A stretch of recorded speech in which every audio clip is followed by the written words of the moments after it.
മനുഷ്യൻ അവൻ സമൂഹത്തിലും കുടുംബങ്ങളിലുമായി ഇടപെടുന്നവനാണ്. ഒരു മനുഷ്യനെ അല്ലാഹു ശ്രദ്ധിച്ചിരിക്കുന്നത് മനുഷ്യൻ ബലഹീനനായിട്ടാണ് അവനെ പടച്ചിട്ടുള്ളതെന്ന് മഹാനായ അഷ്റഫുൽ കരീം മുഹമ്മദ് മുസ്തഫ സല്ലല്ലാഹു അലൈഹി വസല്ലമ തങ്ങളിലൂടെ അല്ലാഹു ഇറക്കിയ വിശുദ്ധമായ ഖുർആനിലൂടെ പറയുന്നു. മനുഷ്യനെ ഓർക്കപ്പെടുക എന്ന് പറയുന്നത് വലിയൊരു കാര്യമാണ്.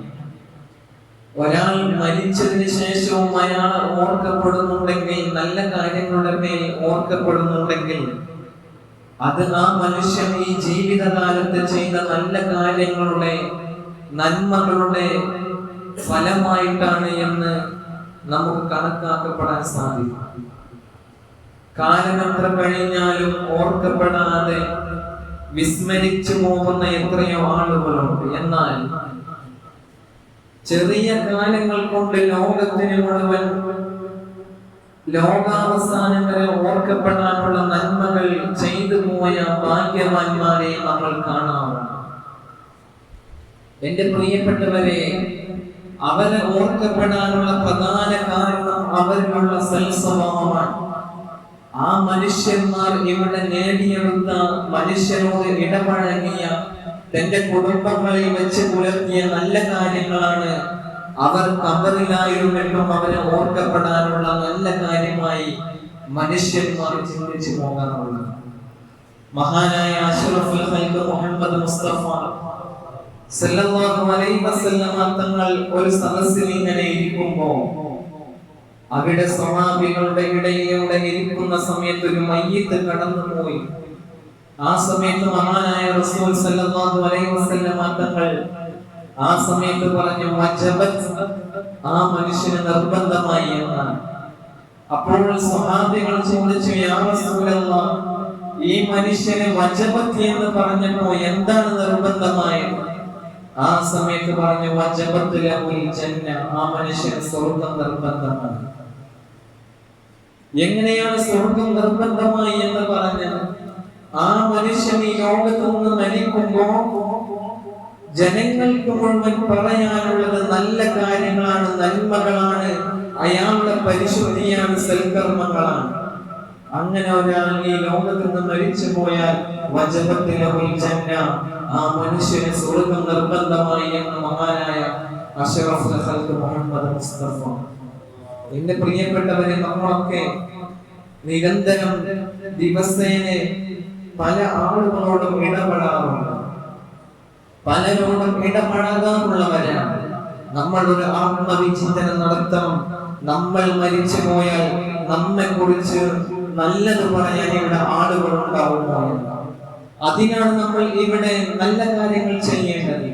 നമ്മെ കുറിച്ച് നല്ലത് പറയാൻ ഇവിടെ ആളുകൾ ഉണ്ടാവണം.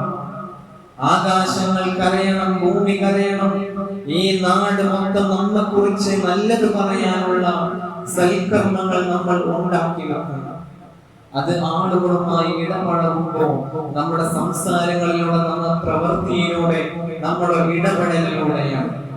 മഹാനായ അഷ്റഫുൽ ഖൽഖ് മുഹമ്മദ് മുസ്തഫ സല്ലല്ലാഹു അലൈഹി വസല്ലമ തങ്ങളുടെ അവിടുത്തെ ഖാദിമായി ജീവിച്ച മഹാനായ അനസ് റളിയല്ലാഹു അൻഹു, ആ അനസ് റളിയല്ലാഹു അൻഹുവിനോട് മഹാനായ അഷ്റഫുൽ ഖൽഖ് മുഹമ്മദ് മുസ്തഫ സല്ലല്ലാഹു അലൈഹി വസല്ലമ തങ്ങൾ നൽകുന്ന ഒരു സാരോപദേശമുണ്ട്.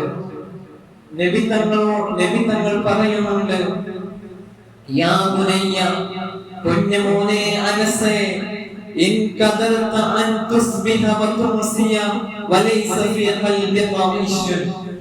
കുഞ്ഞുമോനെ അനസേ, നിനക്ക് പ്രഭാതമാകുമ്പോഴും നിന്റെ ഹൃദയത്തിൽ ഒരാളോടും വെറുപ്പില്ല. അതുപോലെ അങ്ങനെ വൈകുന്നേരമാകുമ്പോഴും നിന്റെ ഹൃദയത്തിൽ ഒരാളോടും വെറുപ്പില്ല, എല്ലാവരോടും സ്നേഹം മാത്രമാണ്, ആരോടും വെറുപ്പില്ലാത്ത നിഷ്കളങ്ക ഹൃദയമാണ്. എന്നാൽ പൊന്നുമോനെ അനസേ, യാ ബുനയ്യ വദാലിക മിൻ സുന്നതി, പൊന്നുമോനെ അനസേ, അതാണ് എന്റെ ചര്യ, എന്റെ മാർഗം എന്ന് പറഞ്ഞാൽ അതാണ്. ഒരാളോടും വെറുപ്പില്ലാത്ത, ഒരാളോടും വിദ്വേഷമില്ലാത്ത ശുദ്ധ മനസ്സുകളായിട്ടാണ് ഞാൻ കടന്നു പോകുന്നത്. വദാലിക മിൻ സുന്നതി, അതാണ് എന്റെ ചര്യ.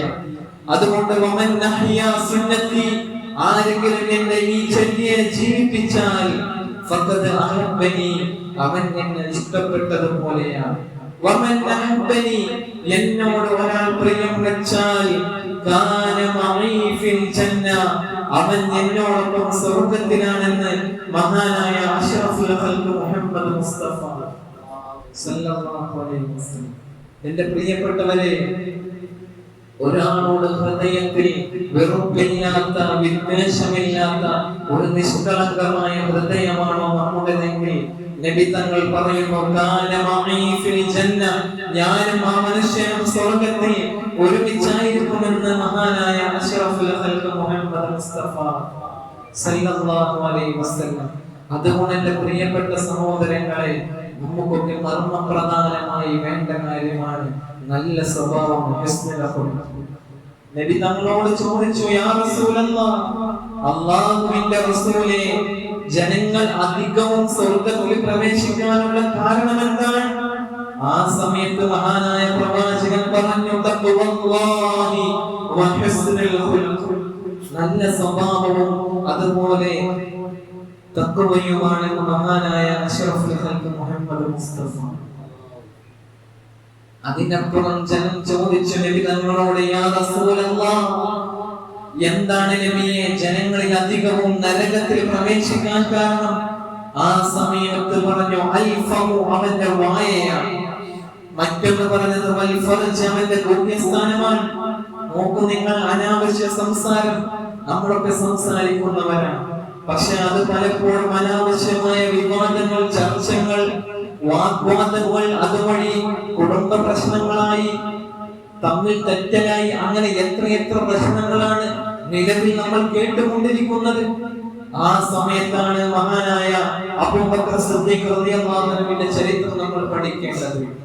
ജനമധ്യത്തിലേക്ക് കടന്നു പോകുമ്പോൾ മഹാനായ അബൂബക്കർ സിദ്ദീഖ് റളിയല്ലാഹു അൻഹു വായിൽ നിലത്തുള്ള ചരൽക്കല്ല് വായിലിട്ടുകൊണ്ടാണ് ജനങ്ങളുടെ ഇടയിലേക്ക് കടന്നു പോകാറുണ്ടായിരുന്നു എന്നാണ്. കാരണം അഥവാ എന്റെ വായിൽ നിന്ന് അപശബ്ദങ്ങൾ പുറത്തേക്ക് വരുമോ, മോശമായ സംസാരങ്ങൾ, തമ്മിൽ ജനങ്ങളെ തെറ്റിപ്പിക്കുന്ന, കുടുംബങ്ങളെ തെറ്റിപ്പിക്കുന്ന, സാമൂഹ്യ സ്പർദ്ധക്ക് കാരണമാകുന്ന മോശമായ സംസാരങ്ങളിൽ നിന്ന് കടന്നു വരുമോ എന്ന് ഭയന്ന് മഹാനായ സിദ്ദീഖുൽ അക്ബർ, ഇസ്ലാമിന്റെ ഒന്നാമത്തെ ഖലീഫയായ, ഇസ്ലാമിൽ സ്വർഗ്ഗത്തിൽ ഇരിപ്പിടം വാഗ്ദാനം ചെയ്യപ്പെട്ട മഹാനായ അബൂബക്കർ സിദ്ദീഖ് റളിയല്ലാഹു അൻഹു, ഇവിടെയൊക്കെയാണ് നമ്മൾ ജീവിതത്തെ പഠിക്കേണ്ടത് എന്റെ പ്രിയപ്പെട്ട സഹോദരങ്ങളെ. അതുകൊണ്ട് തന്നെ നമ്മൾ സോഷ്യൽ മീഡിയയിൽ ഇടപെടുമ്പോൾ, നമ്മൾ നാലാളുകളുടെ ഇടയിലേക്ക് കടന്നു ചെല്ലുമ്പോൾ വളരെയധികം ശ്രദ്ധിക്കേണ്ടതാണ്. നാവിൽ നിന്ന് ഒഴിഞ്ഞു പോകുന്ന ഓരോ വാക്കുകളും നോക്കൂ നിങ്ങൾ, നമ്മുടെ സമൂഹത്തിൽ കടന്നുപോയി എത്രയെത്ര നമ്മുടെ മക്കൾ പോലും ഒരു വലിയ ഇത്തരം ഒരു സോഷ്യൽ മീഡിയയിലുള്ള ഒരു പ്രേരണക്ക് അടിമയായി പോയിട്ടുണ്ടോ എന്ന് നമ്മൾ സംശയിക്കേണ്ടതുണ്ട്. തൊട്ടടുത്ത മാസമാണ് ഒരു യൂട്യൂബർ തൊപ്പി എന്ന് പറയുന്ന നമ്മുടെ കുട്ടികളെയൊക്കെ വലയിലാക്കിയിരുന്ന, എത്രയോ മില്യൺ കണക്കിന് ലൈവ് വ്യൂവേഴ്സിലൂടെ കോടികൾ സമ്പാദിച്ചിരുന്ന ഒരു യുവ ചെറുപ്പക്കാരനും അദ്ദേഹത്തിന്റെ കൂട്ടാളികളും. പിന്നീട് പുറം ലോകം അറിയുന്നത് സമൂഹത്തിൽ നമ്മുടെ മക്കളൊക്കെ നമ്മളെ കേട്ടുകൊണ്ടിരുന്ന വളരെ മ്ലേച്ഛകരമായ അനാവശ്യ സംസാരങ്ങളും അതിലൂടെ കടന്നു വരുന്ന തെമ്മാടിത്തരങ്ങളുടെയും മോശമായ പ്രവണതകളും. നോക്കൂ നിങ്ങൾ, കഴിഞ്ഞ 1-2 വർഷമായി നമ്മുടെ ഈ 2000-ന് ശേഷം ജനിച്ച കുട്ടികൾക്കുടെയൊക്കെ ഒരു മെയിൻ അഡിക്റ്റായി മാറിയ ഒരു സോഷ്യൽ മീഡിയയിലൂടെയുള്ള ഒരു വിധാനമായിരുന്നു ഈ പറഞ്ഞ കാര്യങ്ങൾ. അതുകൊണ്ട് പ്രിയപ്പെട്ട സഹോദരങ്ങളെ, നമ്മുടെ മക്കളെ ഇത്തരം കാര്യങ്ങളിൽ നമ്മൾ ശ്രദ്ധ ചെലുത്തേണ്ട കാലം അതിക്രമിച്ചു കടന്നിരിക്കുകയാണ്. മുസ്ലിമീങ്ങളിൽ ഏറ്റവും നല്ല സ്വഭാവക്കാരൻ അത് ക്ഷമ കൊടുക്കുന്നവനാണ്. തെറ്റ് ചെയ്താൽ, നമ്മളോട് ഒരു തിന്മ ചെയ്തു വന്നാൽ, അല്ലെങ്കിൽ വേണ്ടാത്ത ഒരു കാര്യം ചെയ്തു വന്നാൽ അവനോട് ക്ഷമാപണം നടത്തുന്നതിന്, അവൻ നമ്മോട് ക്ഷമാപണം നടത്തിയിട്ടില്ലെങ്കിലും നാളെ നമ്മൾ അവനോട് ചെന്ന് ക്ഷമാപണം നടത്തും. മഹാനായ നബി സല്ലല്ലാഹു അലൈഹി വസല്ലം തങ്ങൾ പറയുന്നുണ്ട്, നാളെ ഖിയാമത്ത് നാളിൽ എന്റെ അടുത്ത് നിൽക്കുന്നവർ അത് സൽസ്വഭാവക്കാരാണ്.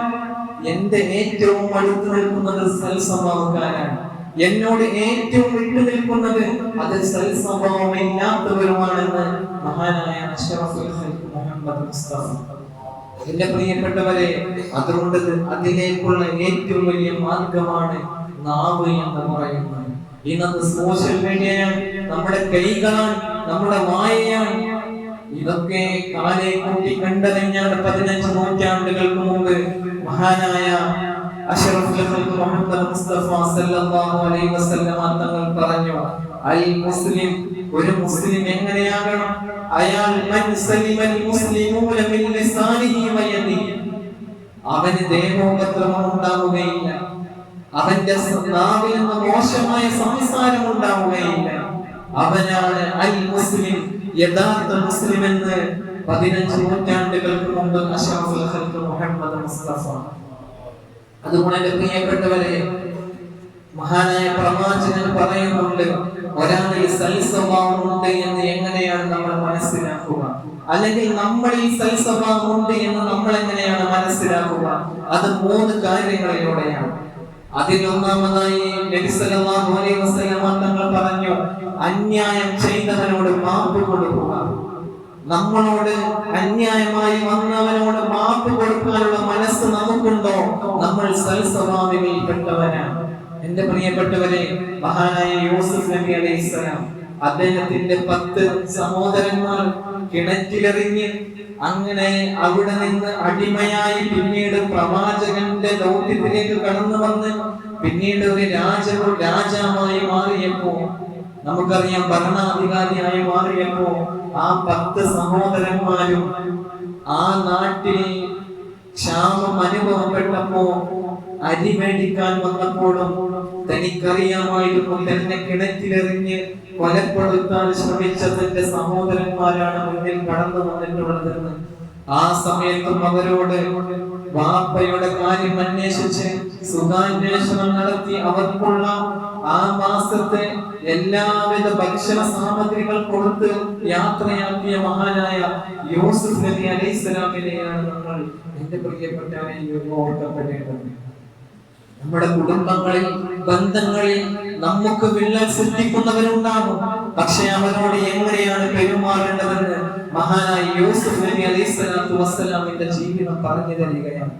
മഹാനായ അത്തിപ്പറ്റ ഉസ്താദ് റളിയല്ലാഹു അൻഹു തന്റെ ജീവിതത്തിൽ ഓരോ രാത്രികളിലും തന്റെ കിടപ്പറയിലേക്ക് കടന്നു ചെല്ലുമ്പോ, ഞാൻ എല്ലാവർക്കും പുറത്തു കൊടുത്തിട്ടുണ്ട്